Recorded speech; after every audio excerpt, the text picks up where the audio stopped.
Welcome to Dishing Up Nutrition's Ask a Nutritionist podcast, brought to you by Nutritional Weight and Wellness. I'm Kristi Kalinsky, a registered and licensed dietitian. We're thrilled to be celebrating 20 years on air, discussing the connection between what you eat and how you feel, while sharing the practical, real-life solutions for healthier living through balanced nutrition.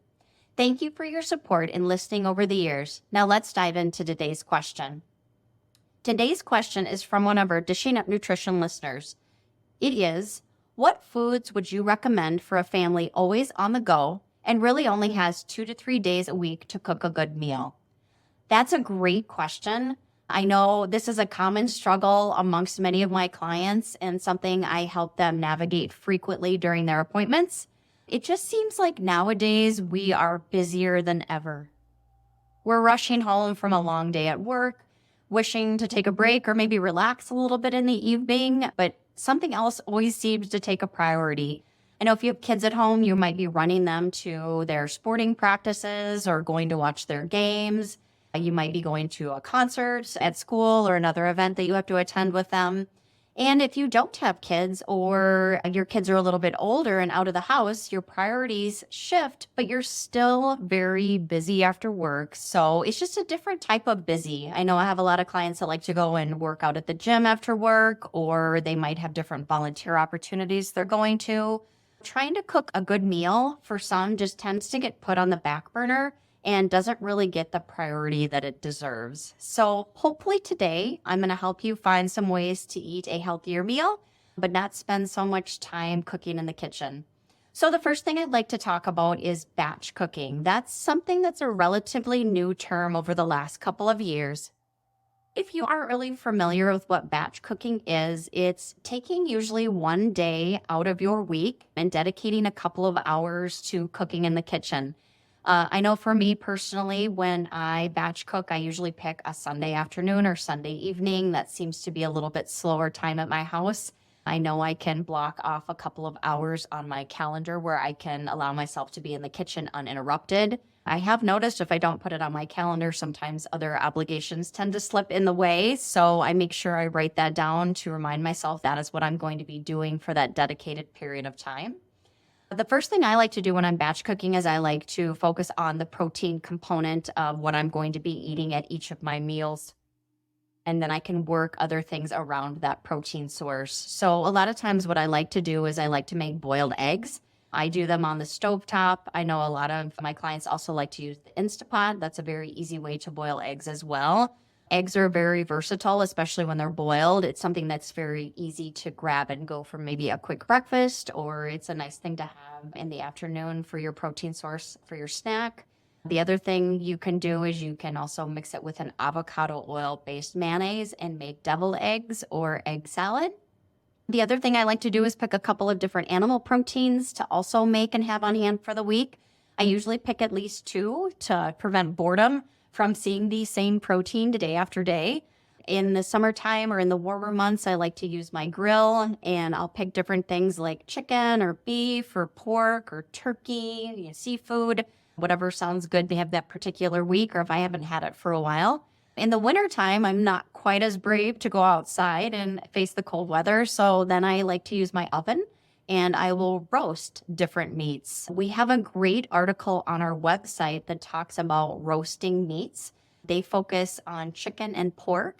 It tells you the temperature and the time to cook those particular types of animal proteins so they taste wonderful and don't get too dried out. The other thing I like to do too, besides making the animal proteins and the eggs, is I will usually in the wintertime especially make a soup or a stew. So we have quite a few great recipes on our website for soup and stew recipes. So I would encourage you to check those out and see what you might like from there. I'm going to be referring quite a bit to the different recipes on our website. So if you'd like to take a look at them, they are on our website at www.weightandwellness.com. As I was saying, in terms of making the soups or stews, I will make a big batch of that while I'm batch cooking. What I like to do with that when it's done cooking is I like to store it in individual portions in glass containers. That way it's very easy to grab out of the refrigerator and put in my lunchbox, or it's very easy to reheat if I just need a serving for myself versus having to reheat the entire pot of soup or stew. A couple of other great protein options to make off of our website are the wild rice meatballs. Those are really popular. They also freeze very nicely. And then our turkey breakfast sausage is also another very popular recipe off of our website. I like making those, putting a little bit in the refrigerator, and then, like I said, putting the rest of those two things in the freezer so that I've got some protein sources for a later date. So along with those animal proteins that I mentioned, it would be great to pair that with some kind of vegetable carbohydrate. There are different ways to go about cooking vegetables. I personally really like to roast vegetables. I think they taste delicious that way.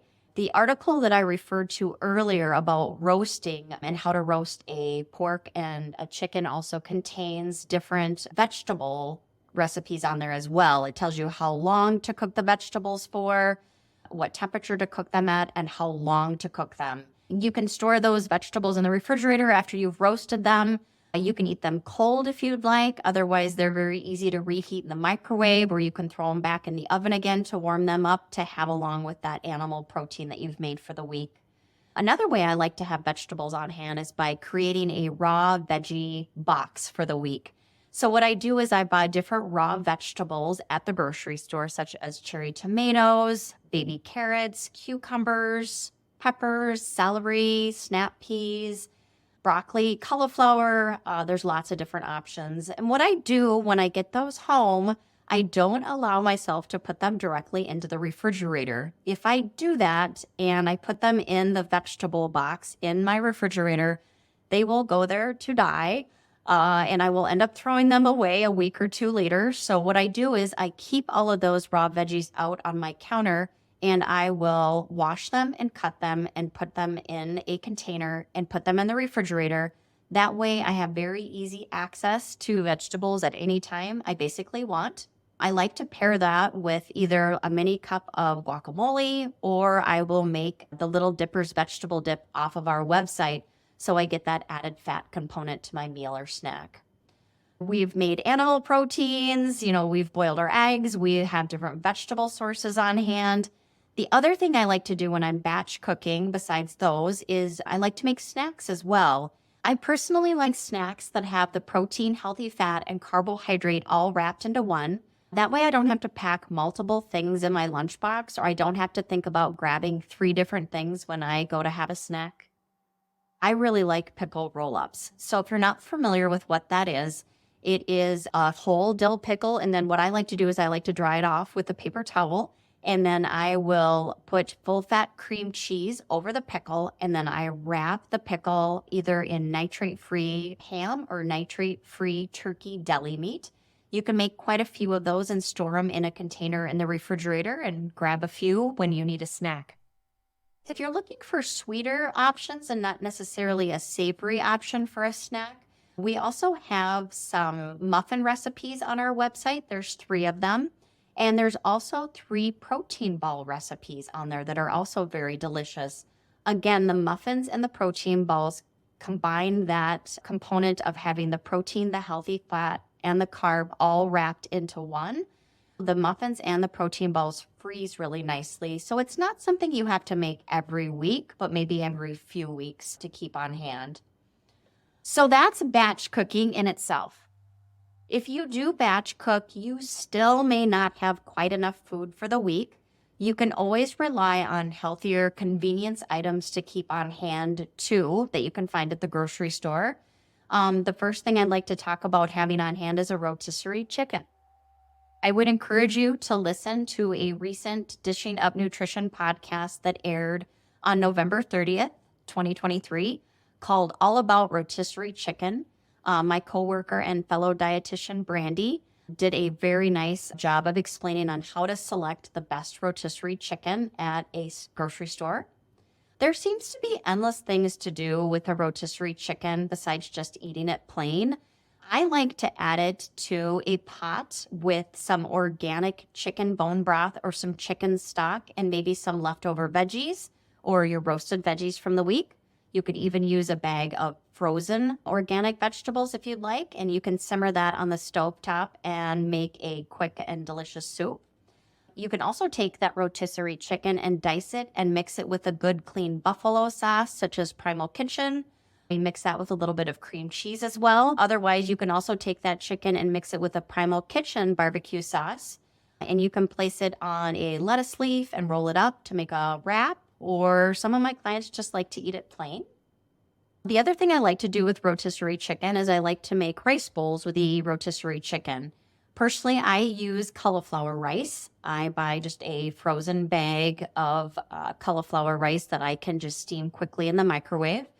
So what I'll do is I'll do that, and then I put the rotisserie chicken over the top of that cauliflower rice. And if I'm in the mood for Mexican, I will put some salsa, maybe some sour cream or guacamole over it. You could also put black olives, and you have a nice Mexican bowl that way. If you are not feeling in the mood for Mexican or not a big fan of Mexican, another option would be to make a Greek rice bowl. So again, using the cauliflower rice, steaming that, putting the chicken over the top, and then topping it with Kalamata olives, cucumbers. You could do cherry tomatoes, maybe some purple onion. You could also put a tzatziki sauce on it, which is basically a sour cream sauce with some dill and cucumber to round out that bowl. Besides having rotisserie chicken on hand, I also like to have nitrate-free chicken broths or chicken sausages that you can easily heat in the microwave. You can buy pre-cooked wild-caught shrimp. It's usually found in the freezer section. You could either store that in the refrigerator for a few days and eat it within those few days, or you could keep it in the freezer, and then when you'd like to eat it, you can just thaw it quickly over cold water. Nitrate-free deli meats are another great thing to have on hand for a quick and easy protein. Again, I mentioned eggs before. We talked about boiling them, but they're also very quick and easy to make on a stovetop with scrambling them or over easy or fried, whatever you prefer. Another great thing to have on hand is wild-caught salmon or wild-caught tuna in a can. You can mix that with an avocado-based mayo and make a salmon salad or a tuna salad. Some of my clients are not a fan of the avocado-based mayo, so what I will tell them to do instead is to use a ripe avocado that they can mash and then mix with the canned tuna or canned salmon and make a salad that way. If you can tolerate dairy, it's always a great idea to keep organic full-fat plain Greek yogurt on hand or organic full-fat cottage cheese. You can top that with a half a cup of fruit and a quarter cup of nuts for a very quick meal or snack option. I also encourage my clients to buy a variety of frozen organic steamer bags of veggies that you can heat very quickly and then top with butter to have with your animal protein source for a complete and balanced meal. And the other thing I like to have on hand are bags of organic greens that are already pre-washed. So like bags of spinach, arugula, or field greens that you can top with a good quality olive oil and a balsamic vinegar as your dressing. If you do have time to cook on one of those rare evenings where you have a few spare moments, I really like sheet pan meals. They are wonderful to have on hand because your protein, your healthy fat, and your vegetable carbohydrate are all on one sheet that you slide into the oven. So you're not trying to monitor and cook various things. It's all just put in the oven. And then when you're done, cleanup's very easy as well because you just have the one sheet pan to wash. We have quite a few great sheet pan recipes on our website. There's a sheet pan fajita recipe that is a favorite of mine where you can use steak or chicken. There's also another very popular one with salmon and some different vegetables. And then this time of year, apples and squash are in season. So there is a sheet pan recipe with chicken, apples, and squash that I know is very popular, especially with kids. Another thing to do for a fast and easy meal are crock pot meals. They are one of my favorites. They can be assembled the night before and placed in the refrigerator. And then in the morning, you could just pop them into their holder and turn them on low and let them cook all day. If you have a little bit of extra time in the morning, you can also assemble the meal in the morning and then just go ahead and turn it on low, and it can cook low and slow all day. It's nice to come home to a house that smells delicious. You don't have to worry about what you're going to make that evening, and it's all ready to go. Again, our website has some great crock pot recipes as well. There's a cream cheese crock pot chicken recipe. There's a Mexican chicken wrap recipe, and there's a pot roast with potatoes and carrots that I encourage you to check out. Something else you can do too is really utilizing your leftovers. I know I talked about the sheet pan meals and the crock pot meals that you can make. I will actually double the recipe for the sheet pan meals. That way I know I have another full dinner that I will have on hand that I can make and reheat the next night. Otherwise, it provides me with a few different lunches to have for the week. The crock pot, same thing. I know especially like our cream cheese crock pot chicken, it makes a lot of sauce, so I will double the chicken so I have enough left over for either another meal or some extra lunches. Something else to keep on hand are adequate fats. It's important to remember that healthy fat component to round out our meal or our snack. So I encourage you to keep real butter on hand, a high quality olive oil or avocado oil that is expeller pressed or cold pressed. Individual cups of guacamole are always nice to have on hand. Full fat sour cream, any kind of olive you can think of, different seeds and different nuts. All of those things you can place over your food or sprinkle over your food to round out your meal so it is nice and balanced. So hopefully these ideas have not only assisted you in making meal times easier, but they've also inspired you to try new things in the kitchen. Thank you so much for listening to Dishing Up Nutrition's Ask a Nutritionist. And if you have a nutrition question you'd like us to answer, we invite you to join our Dishing Up Nutrition Facebook community by searching for Dishing Up Nutrition on Facebook. It's a private group that is moderated by nutritional weight and wellness nutritionists and nutrition educators and provides our listeners with a safe and supportive community to ask questions, share ideas, and get inspired. We look forward to hearing from you.